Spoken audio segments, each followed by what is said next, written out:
Bismillahirrahmanirrahim. Assalamualaikum warahmatullahi wabarakatuh. Saudara-saudari, tuan-tuan dan puan-puan yang menonton live FB pada pagi ini. Tuan-tuan dan puan-puan,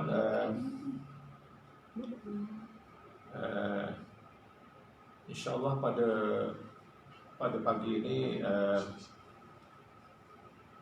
kemungkinan kesempatan yang saya boleh kongsi dengan tuan-tuan dan puan-puan di luar sana yang menonton live FB ini, mungkin kita bincang isu-isu semasa berkenaan dengan pendidikan dan juga situasi pendidikan dalam negara kita, dan mungkin dia berkait dengan pendidikan di era masa kini di dunia luar. Tuan-tuan dan puan-puan, apa yang saya maksudkan di sini ialah berkenaan dengan kita pernah dengar orang berbicara atau membicarakan tentang TVET ataupun TEVT, Technical Education Vocational Training, ataupun kita terjemah dalam bahasa Malaysia ni sebagai pendidikan teknikal dan latihan vocational. Tuan-tuan dan puan-puan, seperti yang kita sedia maklumlah,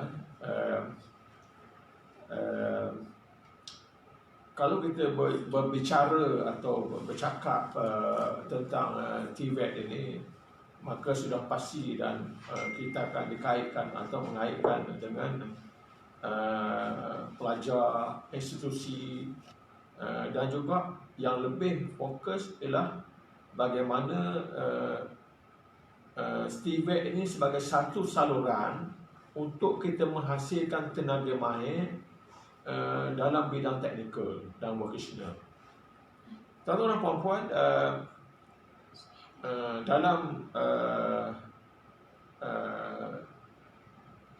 dalam abad inilah, dalam situasi sekarang, kita merasakan pendidikan teknikal dan juga latihan vocational ini adalah satu benda yang penting, terutama kepada negara-negara yang ingin menjadi sebuah negara maju. Kerana melalui pendidikan teknikal dan vocational ini, dia boleh menghasilkan tenaga mahir, dan daripada tenaga mahir yang dihasilkan daripada graduan ataupun pelajar-pelajar yang keluar daripada kolej kemahiran ini, sebagai satu, kita panggil enjin untuk kita dalam pembangunan negara. Oleh sebab itu, tuan-tuan dan puan-puan, mana-mana negara pun yang ingin menjadi sebuah negara maju di dunia ini, mereka perlu melihat TVET ini adalah satu pilihan dalam kita untuk menjadikan sebagai satu enjin untuk meningkatkan ekonomi sebuah negara.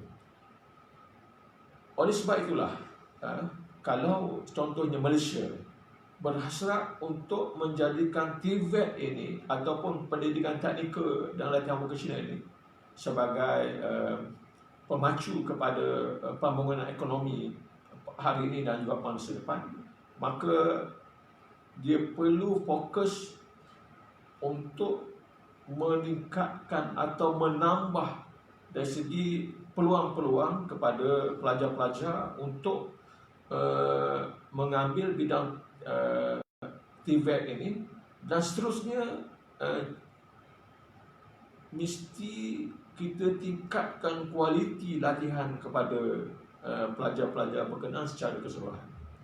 Okay, tuan-tuan dan puan-puan,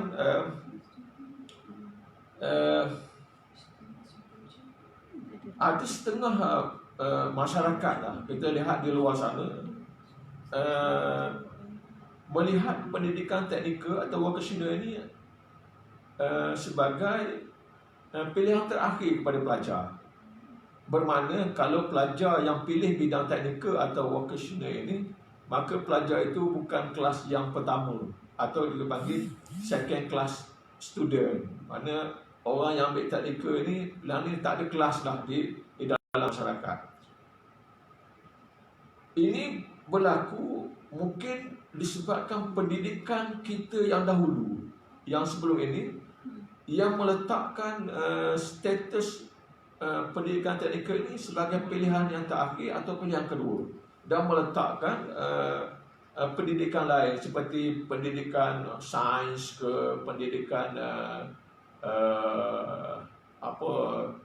dalam bidang sosial dan sebagainya sebagai pilihan utama. Dan mana-mana pelajar yang berminat bidang teknikal, dia dikatakan tidak ada kelas yang tersendiri. Jadi benda inilah isu-isu yang telah berlega di kalangan masyarakat kita, terutama kepada pelajar-pelajar dan juga mungkin di kalangan ibu bapa yang merasakan bahawa bila anaknya masuk dalam bidang teknikal vocational, maka anaknya tidak ada kelas dalam sistem pendidikan kita. Oleh itu, tuan-tuan dan puan-puan, sebab itulah kita kena ubah kita punya mindset ini atau minda kita. Pelajar-pelajar, ibu bapa, pemain-pemain industri dan juga mungkin institusi dalam abad ke-21 ini kena melihat sebagai TVET ini adalah satu saluran yang penting dalam era pendidikan masa kini, sekiranya negara kita, masyarakat kita ingin maju ke depan pada masa hadapan. Tuan-tuan dan puan-puan,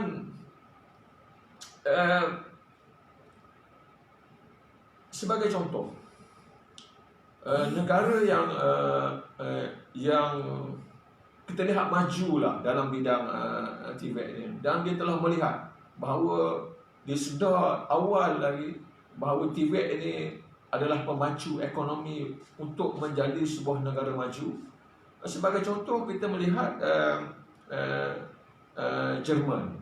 Jerman ini memang terkenal lah, negara industri, negara yang banyak menggunakan teknologi yang baru, terkini, yang hebat dalam bidang R&D, research and development dan sebagainya. Dan bila sebut Jerman ini bukan pada bola saja, tapi dari segi teknologi memang hebat.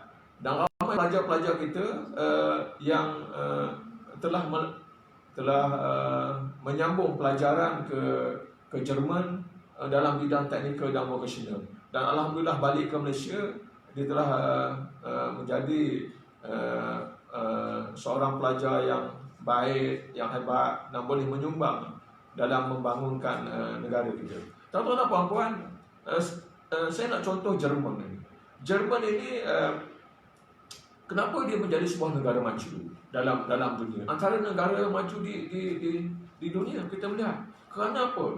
Dia memfokuskan, dia telah ubah.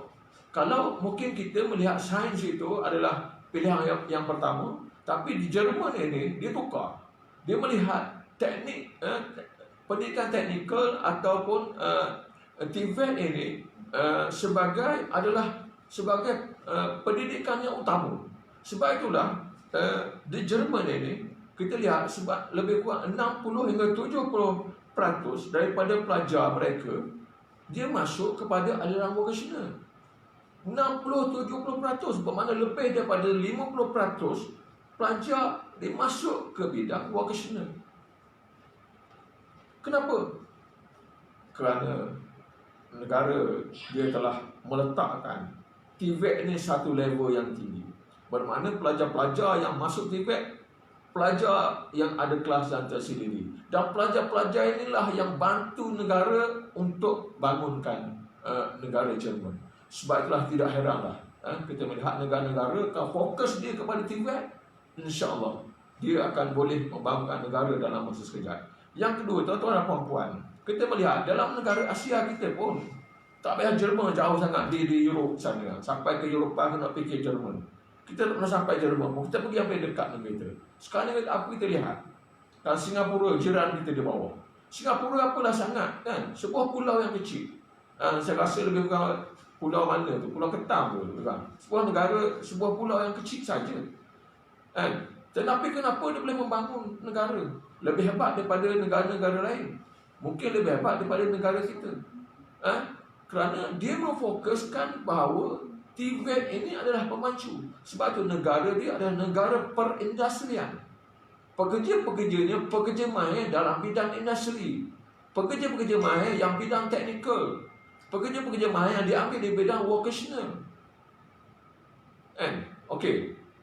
Terakhir, kemudian daripada sekarang, kita China. Kan? China dulu tutup, negara yang tertutup. Tidak ada pembangunan ekonomi. Negara komunis. Apabila dibuka negara dia kepada dunia luar, apa kita lihat China sekarang ni? Kan? Siapa pernah pergi ke China, pergilah tengok. Di Beijing ke, Guangzhou ke, di mana-mana, semua negara yang membangun dengan cepat. Negara yang telah menjadi negara industri, kan? Telah menjadi pengekspor utama produk-produk di dunia, kan? Even di Malaysia pun belum-belum orang pergi ke China, buat urusan perniagaan, datang balik produk China yang high quality tapi dengan harga yang murah. Kan? Jadi kenapa jadi macam ni? Kan? Kerana China dah convert dia punya pembangunan ekonomi daripada kemungkinan ekonomi berasaskan kepada pertanian, tukar kepada berasaskan perindustrian, dan tukar kepada negara pengekspor kepada barang pangangan. Sebab tu even di negara kita pergi ke Mekah pun, tuan-tuan pernah pergi ke Mekah kan, pelajar-pelajar pergi ke Mekah tengok kan, tasbih yang orang Islam pegang pun kita tengok made in mana kan, kebanyakan made in daripada China. Kopiah yang kita pakai pun, yang kita pakai pagi-pagi tu kan, buat semayang, cuba tengok dia punya tag dia tu daripada mana? Silap-silap daripada negara China. Jadi sebab itulah China telah membangun, telah sedar bahawa industri, pendidikan teknikal, pendidikan vocational, pelajar-pelajar masyarakat yang ada kemahiran tinggi dalam bidang pendidikan ini yang boleh membangunkan negara untuk menjadi lebih hebat. So, tengok China apa jadi sekarang di peringkat dunia. Dia telah hampir untuk menjadi kuasa ekonomi nombor 1 dunia. Hampir-hampir. Dulu 1 Amerika, 2 Jepun. Sekarang ni 1 masih Amerika, 2 China, 3 Jepun. Tapi dalam masa terdekat, kemungkinan China boleh beat Amerika, duduk atas nombor 1, dan kemungkinan Amerika nombor 2, China nombor 3, dan seterusnya lah. Jadi kenapa jadi macam ni? Tak perlu kajian apa-apa. Kerana dia telah menukar sebuah negara yang berasaskan pertanian, kerana sebuah negara yang besar, kepada negara industri. Kalau negara industri, siapa yang nak manage industri? Mestilah orang yang ada teknikal dan vocational yang boleh manage sebagai sebuah negara industri. Maka insya-Allah sebab itulah kita kena lihat keperluan untuk Tibet sebagai pemacu kepada pembangunan negara pada masa sekarang. Tapi alhamdulillah tuan-tuan dan puan-puan, di Malaysia pun kita tidak ketinggalan. Bukan kita tertinggal sangat, kemungkinan kita ke arah itu juga. Sebab kita kena ikut arus perdana dunia. Kalau tak ikut arus perdana dunia, maka kita akan ketinggalan dan terus ketinggalan. Whatever. Kalau kita tak ikut arus perdana negara, maka kita ikut ketinggalan. Maka alhamdulillah Malaysia pun ke arah itu. Sebab itulah kita melihat dalam rancangan Malaysia ke-7, kerajaan telah memperuntukkan sebanyak 1.9 bilion dalam RMK ke-7 khusus untuk meningkatkan keupayaan institusi sistem TVET ini. Banyak tu. Dan kita lihat dalam RMK ke-8, RMK ke-8, kerajaan telah memperuntukkan sebanyak 3.8 bilion untuk pendidikan, institusi pendidikan teknikal dan vokasional, dan meningkatkan sistem kemudahan dalam TVET. Dan dalam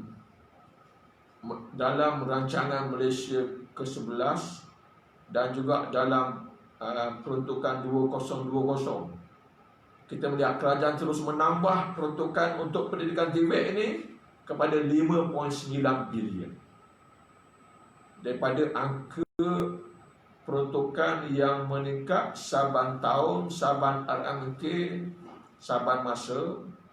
Maka kita percaya dan yakin Malaysia telah mengorak langkah ke hadapan, tidak mahu ketinggalan untuk memajukan negaranya dalam pembangunan ekonomi negara berasaskan kepada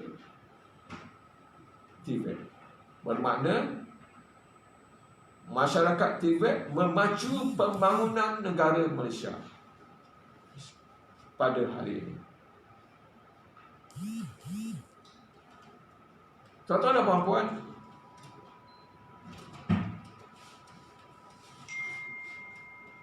dalam kita nak meningkatkan atau berbicara tentang bagaimana kita nak merealisasikan asas pembangunan negara, kalau dalam bentuk TVET untuk lebih cepat ke depan, di samping kita memberi peruntukan yang besar, kita kena ingat satu lagi benda, kita terpaksa kena tambahkan enrollment kepada pengambilan ataupun peningkatan kepada pengambilan pelajar dalam bidang TVET. Sehubungan dengan itu, bila enrollment tambah, fasiliti kena tambah, kemudahan kena tambah, institusi pun kena tambah, barulah dia ada persamaan, ada serentak, ada pertambahan enrollment dengan pertambahan kemudahan, pertambahan institusi. Sebab kalau enrollment tidak tambah, institusi tidak tambah, fasiliti tidak upgrade, kemudahan-kemudahan teknikal tidak diberi keperuntukan sewajarnya, maka kita akan kekurangan tenaga pekerja mahir.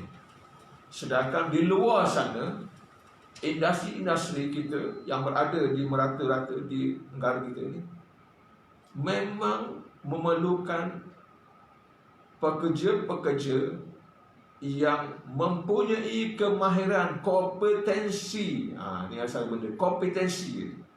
Bukan skill, bukan tahu, kompetensi mana dia bertahu dan dia boleh buat. Ini bermakna industri nak pekerja-pekerja, pelajar-pelajar, graduan-graduan yang keluar daripada institusi latihan vocational teknik ini adalah yang ada kemahiran dan ada kompetensi. Ini adalah satu keperluan seandainya Malaysia untuk berjalan ataupun melangkah jauh dalam bidang teknikal. Kita tahu, puan-puan,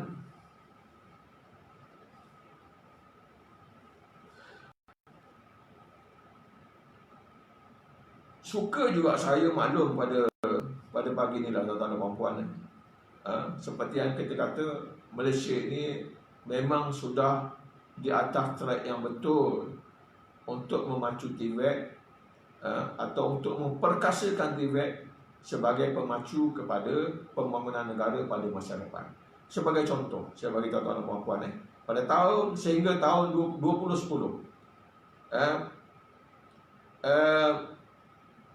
kita mempunyai tenaga kerja mahir yang tinggi sebanyak 28% sahaja. Tetapi dalam tahun 2015 kerajaan kita mensasarkan sebanyak 33% tenaga kerja dalam bidang teknikal berkemahiran tinggi dapat dikeluarkan. Dan pada tahun 2020, tahun lepas kita mensasarkan lebih kurang 50% tenaga kerja dalam bidang teknikal dapat dikeluarkan. Tuan-tuan dan puan-puan, daripada senario gambaran kita melihat sudah ada kesungguhan kepada kerajaan kita untuk meningkatkan pertambahan ataupun tenaga kerja dalam kategori kemahiran tinggi bidang teknikal untuk Malaysia ini. Oleh sebab itulah, untuk kita mencapaikan hasrat kerajaan, kita melihat kerajaan menyediakan ataupun banyak institusi-institusi yang berkait rapat dengan TVET ini. Sebagai contoh, kita boleh sebut beberapa sajalah dalam masa yang terhad ini.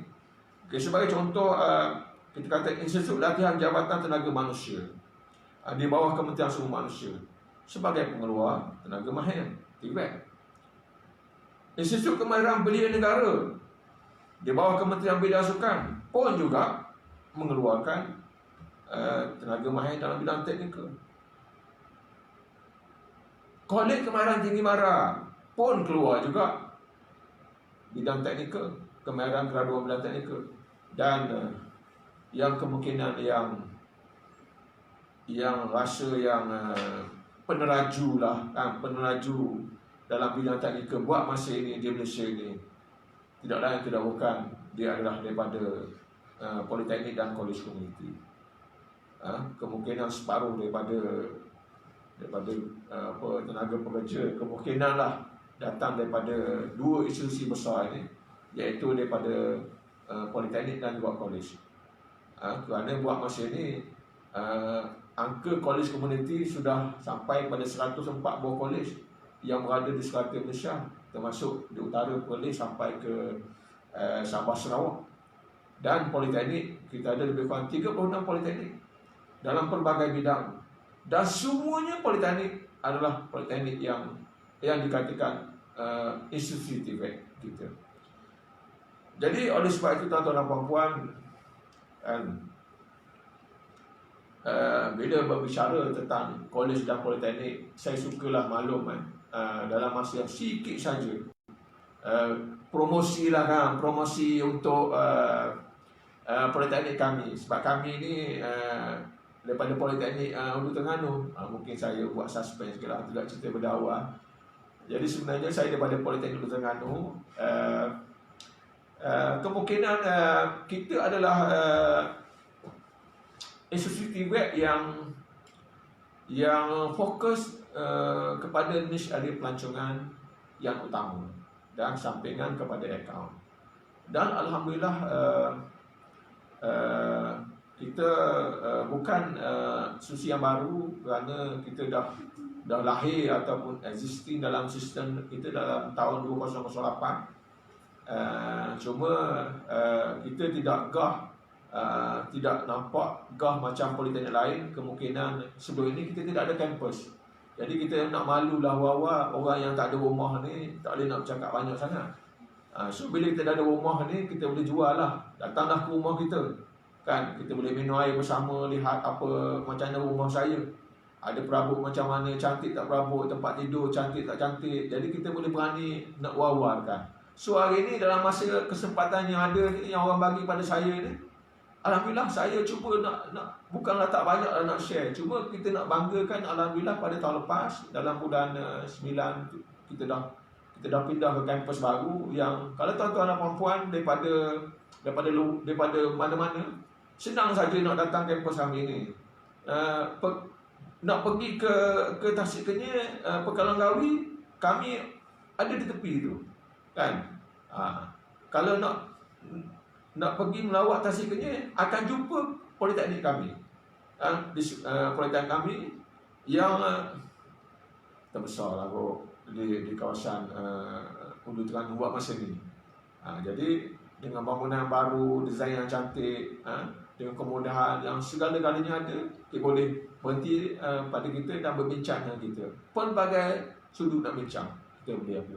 Yang keduanya, bila ada kampus baru yang terancang kita buat dengan bangunan yang cantik, dengan program kita yang kita fokus kepada pelancongan, area pelancongan, feeder kepada pelancongan peringkat negara, peringkat negeri, peringkat negara dan juga Tasik Kenyir sebagai feeder, mungkin sebagai feeder, mungkin kemudahan-kemudahan ini kita sediakan untuk pelajar-pelajar kita.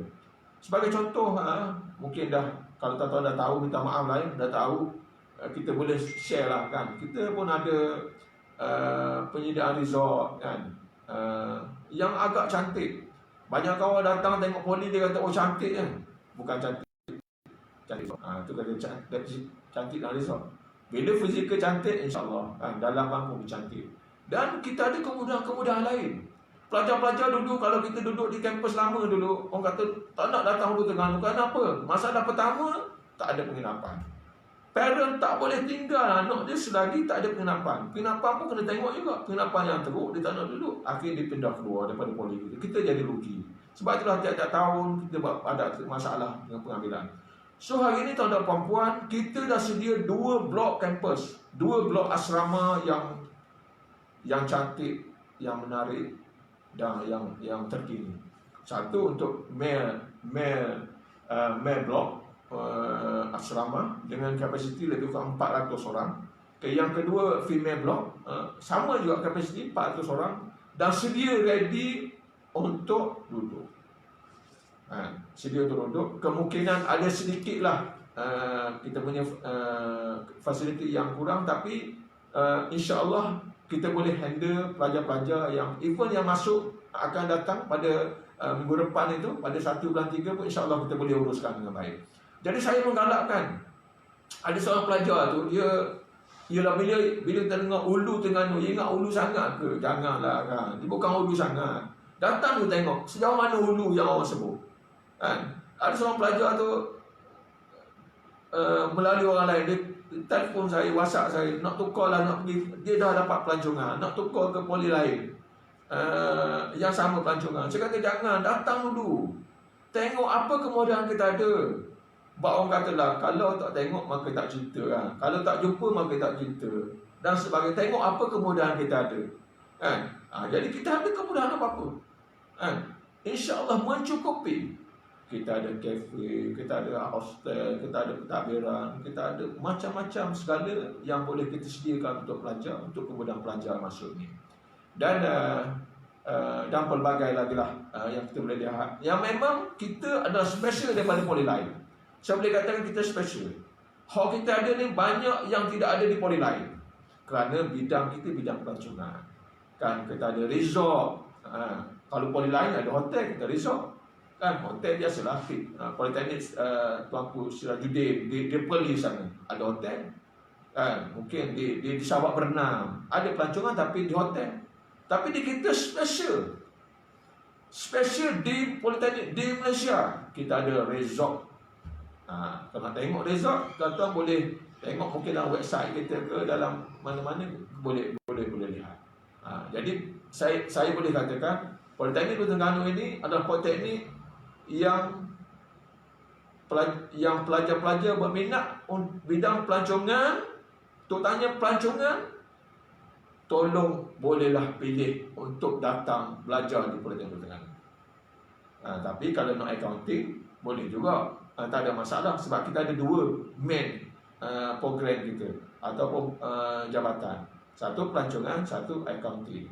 Jadi dua-dua ni ada. Tapi accounting, pelancongan kita ada 3 program yang besar dan the rest itu adalah accounting. Jadi saya kata, saya ulang, mana pelajar yang berminat bidang tourism, maka pilihlah Politeknik Ulu Terengganu sebagai first choice, pilihan pertama untuk masuk ke bidang yang tuan-tuan pelajar-pelajar minat pada masa-masa akan datang. Jadi tuan-tuan dan puan, saya rasa round pertama lah kan, round pertama ataupun sesi pertama ni rasanya saya tangguh dululah,